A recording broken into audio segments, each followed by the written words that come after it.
Bonjour Jacques Damez et Catherine Derioz. Bonjour. Vous êtes les directeurs du Prix Levallois, directeurs artistiques du Prix Levallois, mais aussi les directeurs de la galerie Le Réverbère à Lyon, avec qui nous travaillons depuis quelques années déjà. On va faire une petite vidéo autour de l'accrochage et spécifiquement de ce savoir-faire que vous avez et que les spectateurs ont pu voir de nombreuses fois ici. Et voilà, pour revenir spécifiquement sur qu'est-ce que c'est qu'un accrochage, mais aussi qu'est-ce que c'est que cet accrochage-là du Prix Levallois et de cette exposition qui regroupe trois artistes différents. Donc la première question, ça serait... c'est quoi pour vous un accrochage? C'est une question qui est très vaste. Ça consiste, je vais dire de façon synthétique, ça consiste principalement à organiser un fil conducteur qui recrée une sorte de scénario et de récit. Donc c'est essayer de vraiment rentrer à l'intérieur du processus qui a été mis en œuvre par le photographe. Donc comment est-ce qu'il traite son sujet, comment il l'approche, et en comprenant au cœur de ce fonctionnement, essayez, nous, avec l'organisation des images, de mettre en partition, parce qu'il y a vraiment un côté musical, je pense, dans l'accrochage, donc de mettre en partition ces photographies pour que le spectateur arrive et qu'on lui donne une possibilité de lecture et donc de compréhension à l'intérieur même de cette partition. Donc après, c'est aussi jouer avec les formats qui sont à la disposition, avec la qualité chromatique des photographies, parce que là, en l'occurrence, on n'est qu'avec des photographies couleurs, et il y a certaines valeurs de couleurs, quand on les met les unes à côté des autres, c'est pas très facile. Donc il faut aussi jouer avec ça, il ne faut pas simplement imposer une idée, il faut que tout ça fonctionne en termes plastiques, en termes esthétiques et en termes de fluidité, pour que le spectateur, de façon naturelle, rentre dans un univers, qu'il ait l'impression qu'il a tous les éléments pour avoir la compréhension du travail. Alors Catherine, vous aviez découvert l'accrochage de cette même exposition à Levallois, lors de l'exposition à Levallois-Perret, et vous connaissez bien cette galerie. Et expliquez-nous comment vous aviez déjà mentalement réfléchi à modifier l'accrochage et à l'adapter à cet espace qui est si particulier ici à Gap, à la Galerie du Théâtre. Eh bien oui, parce que le lieu de l'Escale était assez complexe, c'était des briques, c'est des morceaux, c'est des pièces séparées.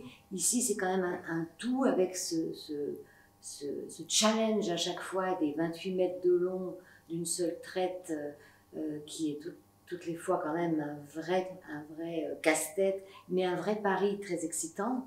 Donc évidemment, on savait que ça serait Lionel Jusseret qui devrait occuper et qu'il faudra créer ce déroulé, parce que là c'est vraiment une sorte de déroulé. Et on s'y est fait un grand plaisir parce que la différence justement de l'Escale où c'était presque un peu trop fractionné, ce grand mur qui permet ces séquences et ce montage lui va très bien. Mais donc moi, avant j'avais déjà réfléchi à l'espace en pensant qu'on mettrait le prix du public, la jeune turque, au fond à droite quand on rentre dans votre espace, parce que ça nous plaisait bien aussi le fait du rail. C'était une idée que j'avais proposée à Jacques pour l'expo de l'Escale, et il me paraissait ici fonctionner aussi exactement dans la même idée d'un rythme, de la répétition de ce travail sur les antennes relais. Et la jeune russe, Stanislava, on va simplifier, on a repris, alors ce qui était étonnant, on avait fait des photos évidemment d'accrochage, et tous les deux, on s'est remis dans ce nuage que Jacques avait inventé là seul, parce que là il n'y avait pas la photographe, ce nuage qu'il avait inventé pour l'Escale, on l'a repris, il est quasiment, pour la photo même, les mêmes assemblages, il ne donne pas, c'est ça qui est assez extraordinaire, le même résultat qu'à Levallois, parce que le mur est moins haut, on a fait, c'est plus ramassé, et moi je préfère il se passe quelque chose, on est en rapport plus direct avec les images sur cet accrochage-là. Donc ça, c'est toujours assez troublant. Jacques parlait des images, des choix des cadres, mais chaque lieu donne quelque chose aussi, il faut s'en servir, il faut utiliser ce que nous transmet aussi le lieu. Parce que beaucoup de scénographes et d'accrocheurs oublient, ils font tout sur, ça nous fait toujours rigoler avec Jacques, depuis 40 ans qu'on est galeriste, tout le monde fait des petits plans, prévoit tout sur ordinateur. Bon, en gros, ça ne marche jamais, quasiment. Pourtant, il y a toutes les bonnes cotes, les bonnes mesures. Alors, ça permet de démarrer, on va dire, pour ceux. Parce que c'est vrai que, comme dit Jacques, quand tout est par terre et qu'il y a un nombre d'images, je ne sais pas combien il y en a là, mais c'est quand même impressionnant, tu as un moment un petit peu de trouble. Là, l'escale nous a servi à ça. On a repris des morceaux, mais qu'on a fait, qu'on a rejoué. Et moi, j'ai proposé, Jacques m'a dit, oui, tu as raison, il ne l'avait pas fait là-bas, et il trouvait que c'était bien que je fasse des petites modifications parce que j'avais aussi l'œil neuf aussi du coup. Donc on se sert de ça, le lieu ou le fait qu'il y ait une personne de plus. Et puis Lionel, il était là quand on a fait celui de l'escale. On avait une autre liberté aussi.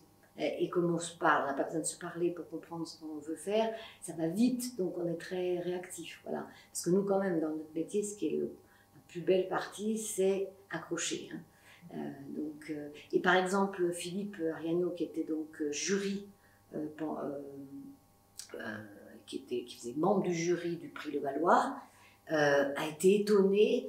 Le prix du public était loin d'être sa préférence, et j'ai trouvé incroyable sa réaction. Il dit non, mais c'est incroyable, ça change tout, mais il y a des images qui n'y étaient pas. Le fait d'avoir choisi un format, une qualité de tirage, il l'a vu autrement. Donc ça, je trouve magique, et c'est le but d'un accrochage, c'est de prendre le public par la main et d'accompagner les photographes pour les aider.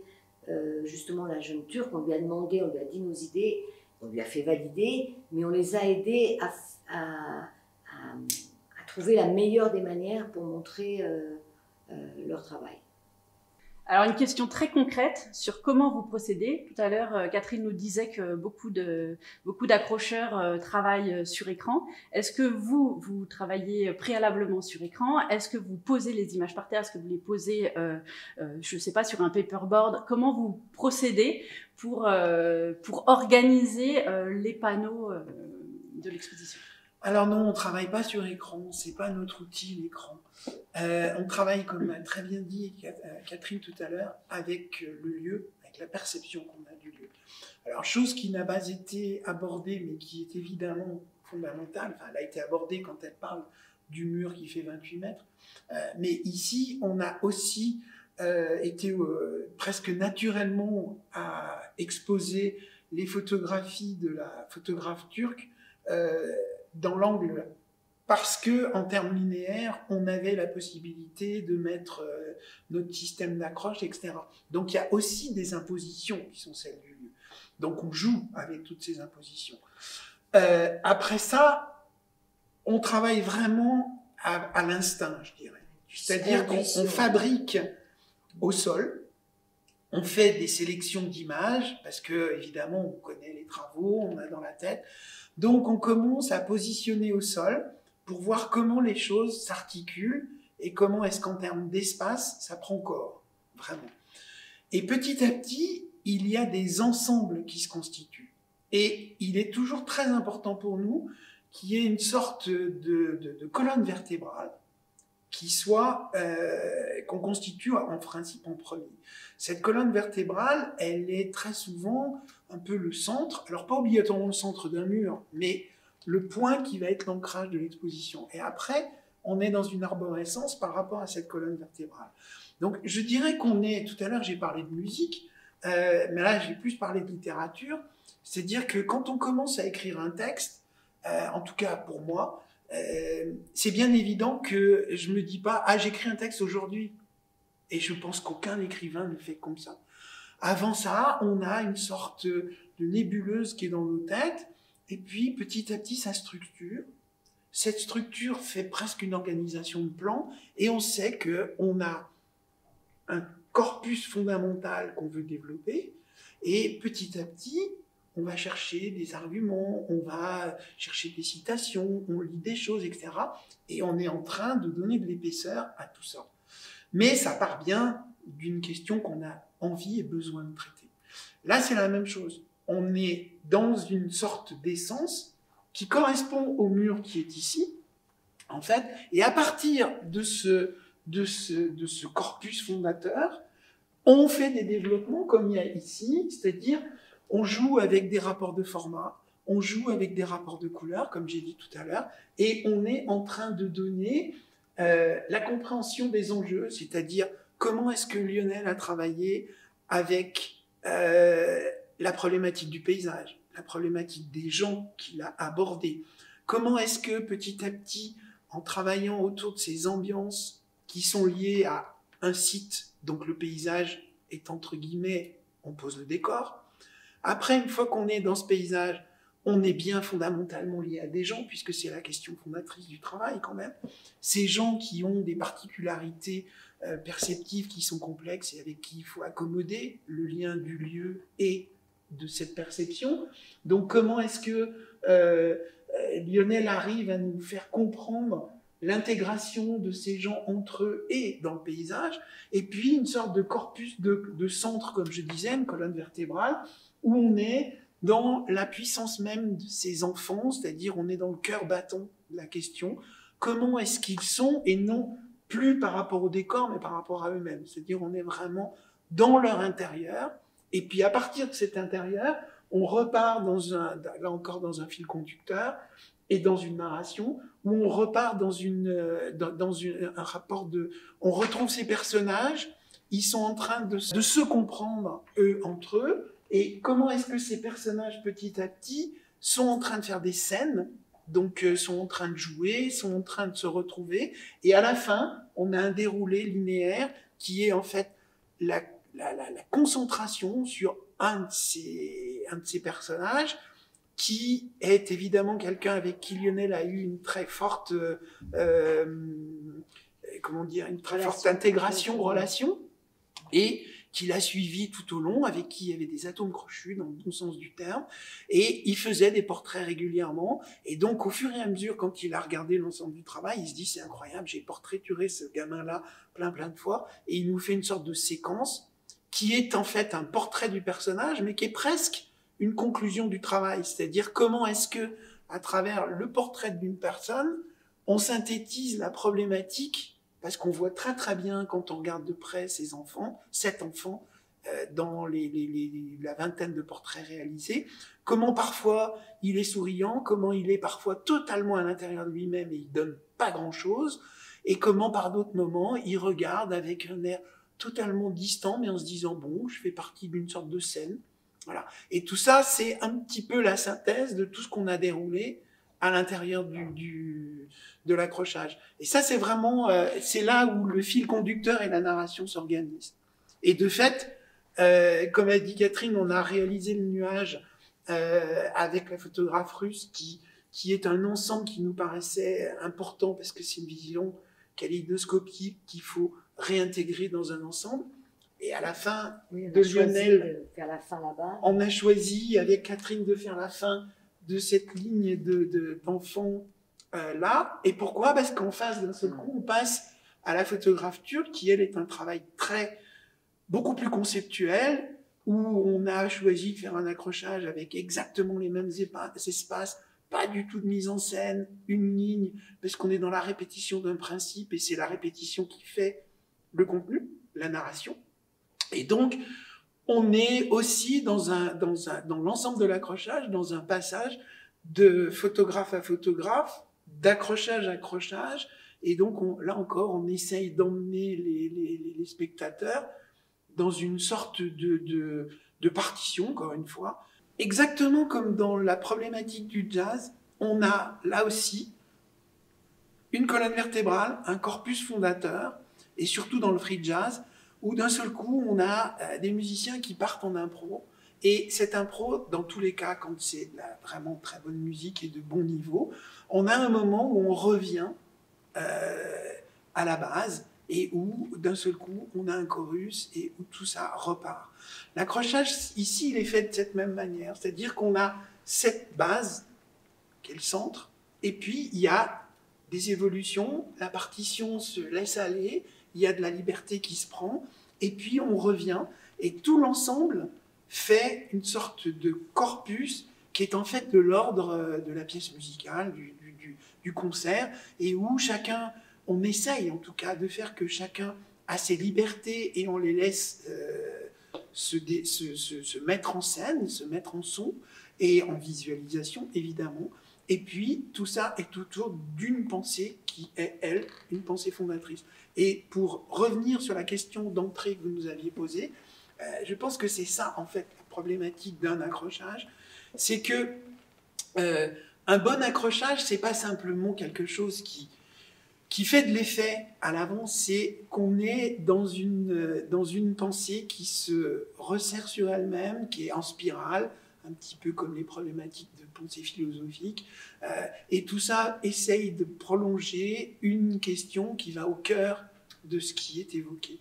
Puis un accrochage, il n'est jamais définitif, il bouge, il évolue en fonction de lieu, en fonction de soi-même, même des personnages qui accrochent et du photographe aussi. Mais une des choses qui est les plus difficiles, et là où Jacques aide beaucoup en général les photographes, parce que même moi ça m'est plus difficile, c'est ce rapport de blanc, de hauteur. Ça c'est très difficile à imaginer et de projeter les distances, parce que ce mur, non seulement il fait 28 mètres de long, mais il est bizarrement peu haut. Donc il faut trouver comment faire vivre les blancs, mais dans tout accrochage d'ailleurs, partout où on va, c'est la chose la plus délicate. Et c'est bizarre, mais à quelques centimètres près, ça change beaucoup de choses. Et alors on pourrait se dire aussi que pour Lionel Jusseret, on aurait pu se servir du livre, puisqu'il y a un livre qui a été édité chez Loco en juin 2020. Or ça, on oublie, on fait comme s'il n'existait pas. Un livre, c'est un autre objet encore. C'est une autre façon de mettre en scène le travail. C'est une autre lecture parce que le feuilletage, c'est un rapport très intime. Il y a la surface, il y a le format du livre. La narration n'a rien à voir. Et là, Lionel, d'ailleurs, c'est un temps très long, le livre, a mis en je ne sais pas combien de mois, mais ils ont travaillé un grand moment avec l'éditeur. Mais on ne peut pas transposer un livre en accrochage et vice-versa. Ça ne marche pas. Parce qu'il y a des gens, je dis ça parce qu'ils se disent bah, j'ai fait comme si, on va rester comme ça. Non, ça ne marche pas. Oui, un accrochage, c'est jamais une recette. Ça ne marche pas du tout. Et je reviens sur la notion des blancs, qui est effectivement très très importante, mais j'ai beaucoup parlé de musique. C'est pour moi exactement la même question que le silence dans la transcription d'une partition. Il ne suffit pas de jouer les notes. La note, la bonne interprétation, elle est justement dans une sorte d'imprégnation profonde qui est aussi bien le toucher que les blancs qui sont juste ce qu'il faut et qui font que d'un seul coup on est devant une interprétation, on se dit waouh. Voilà. Et on essaye toujours dans tous les accrochages, et je ne dis pas que c'est réussi tout le temps, hein, loin de là, mais on essaye de s'approcher de cette chose-là, c'est-à-dire d'une sorte de justesse entre un espace, les espaces entre les images, leur configuration pour qu'on soit au cœur du sens. Oui. J'avais moi juste une petite question sur la spécificité de cette galerie-là, et notamment, comme disait Catherine, de la hauteur du mur circulaire de 28 mètres. Est-ce que vous pouvez nous expliquer pourquoi avoir accroché si bas, notamment ce panneau central, le cœur de l'exposition, comme vous l'appelez, et ces tout petits formats qui sont aussi une spécificité de cette exposition, puisqu'il y a vraiment des tout petits formats. Et voilà, pourquoi les avoir mis à ce niveau? Alors, ça, c'est une des difficultés du travail de Lionel, c'est que il a vraiment travaillé sur un ensemble de formats. Il y a 4 formats différents et il y a vraiment des tout petits formats. Et parfois, des petits formats sur des photographies qui mériteraient certainement d'être en plus grand. Donc, devant ce phénomène-là, moi, j'ai vraiment pris comme position, il y a une difficulté de lisibilité qui est due au format. Si on veut que les gens la regardent, il ne faut pas leur mettre à une hauteur normale où ils vont passer devant et se dire « Ah, c'est des petits formats ». Il faut, entre guillemets, leur interdire l'accès direct. Et donc faire qu'ils aillent chercher le format. Et en allant chercher le format, de fait, ils vont le regarder. Et de fait, le fait que les formats soient parfois un petit peu trop petits, on efface cette erreur peut-être de choix et on amène quand même à ce que toutes les photographies soient regardées. Et le fait aussi qu'on ait fait ce qu'on a appelé des nuages fait que dans la fragmentation et dans le principe que les gens doivent regarder en haut, en bas, c'est-à-dire ne pas être sur un petit train d'images linéaires, les amène à ce que ça les trouble pas trop, de baisser un peu les genoux pour aller voir une photographie qui est un petit peu plus basse. Et ça redonne du souffle à l'ensemble aussi du mur, parce que comme on a répété plusieurs fois, il fait 28 mètres de long et il ne faut pas simplement faire un accrochage, il faut redonner de la dynamique, il faut relancer le regard des l'énergie, gens. parce qu'autrement, on va s'ennuyer très vite. C'est d'ailleurs ce que vous disiez lors de la préparation de cette interview, c'est que parfois, il est aussi bon qu'il n'y ait pas que des images très fortes, mais aussi des images un peu plus faibles pour permettre la respiration. C'est tout à fait. Assez intéressant. Tout à fait. Oui, il faut choisir, il faut accrocher le spectateur quand il rentre. Donc, on a pensé tout de suite, qu'est-ce que j'ai dit à Jacques, je propose que ton mur, avec les moyens et grands formats, il soit face aux spectateurs pour les accrocher, pour leur faire descendre les marches. Et ensuite, on les prend là par la main, dans un sens ou dans l'autre, mais on les emporte dans le parcours et il faut les surprendre. En plaisir ou en déplaisir, c'est pas grave. Il faut qu'il y ait des réactions, il faut que ça soit vivant.